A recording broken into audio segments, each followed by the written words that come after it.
क्या करूं मैं ऐसे जीवन को जिसमें हर जगह मुझे सिर्फ निराशा मिली, हार मिली, तड़प मिली। कोई मेरे दिल की पुकार नहीं सुनता, कोई मेरा दर्द नहीं समझता।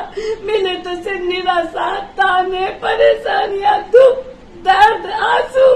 क्यों इतनी सेवा पूजा करी मैंने माता रानी को, पल पल दिल से याद किया। उसने मेरे इतने सपने तोड़े, फिर भी मैंने उसको विश्वास नहीं छोड़ा। फिर क्यों मुझे इतनी तड़प मिलती है, क्यों मुझे निराशा मिलती है, क्यों मुझे हार मिलती है?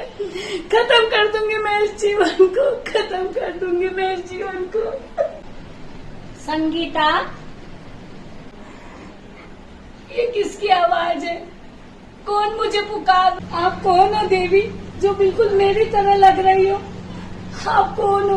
आप मेरा भ्रम हो या कोई हकीकत, या मैं कोई ख्वाब देख रही हूँ? तुम कोई सपना नहीं देख रही हो।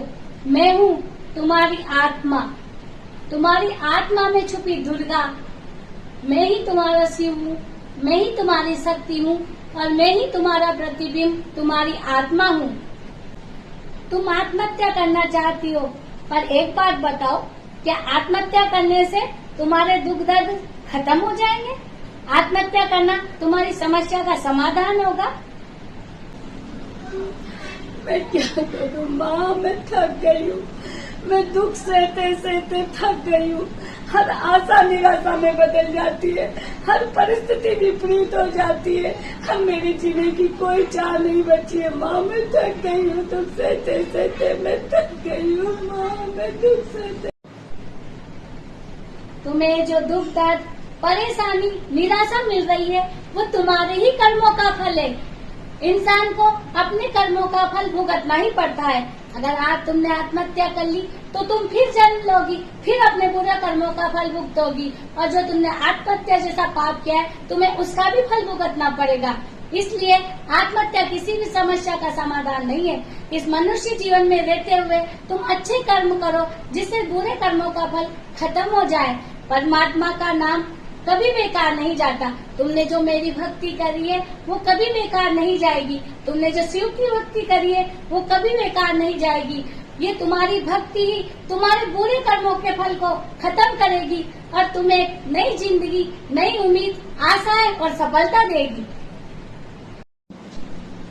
मुझे पता चल गया है माँ कि जीवन कितना अनमोल है, और आत्महत्या करना किसी भी समस्या का समाधान नहीं है।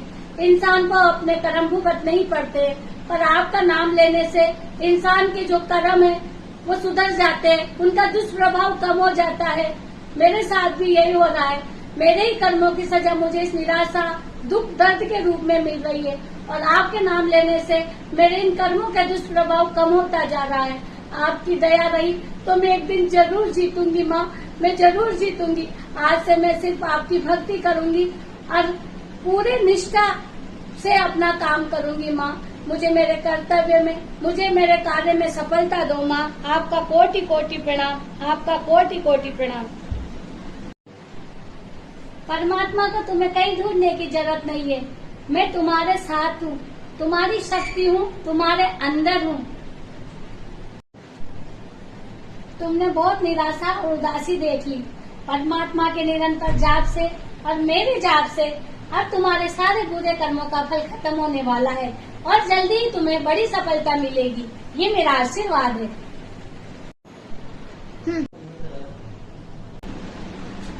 माँ, आपने मेरे जैसी मूर्ख के लिए इतना कष्ट उठाया, और मैंने एक पल में बोल दिया कि भगवान तो होते ही नहीं है। इंसान कितना पागल होता है जो अपने हर बुरे कर्मों का इल्जाम भगवान पे लगा देता है, हर चीज के लिए भगवान को कोसता है, जबकि भगवान तो अपनी आत्मा का अंश है, अपने साथ है। वो हर पल, हर क्षण इंसान को संभालने के लिए उसकी आत्मा में विराजमान रहते हैं, माँ के रूप में, शक्ति के रूप में।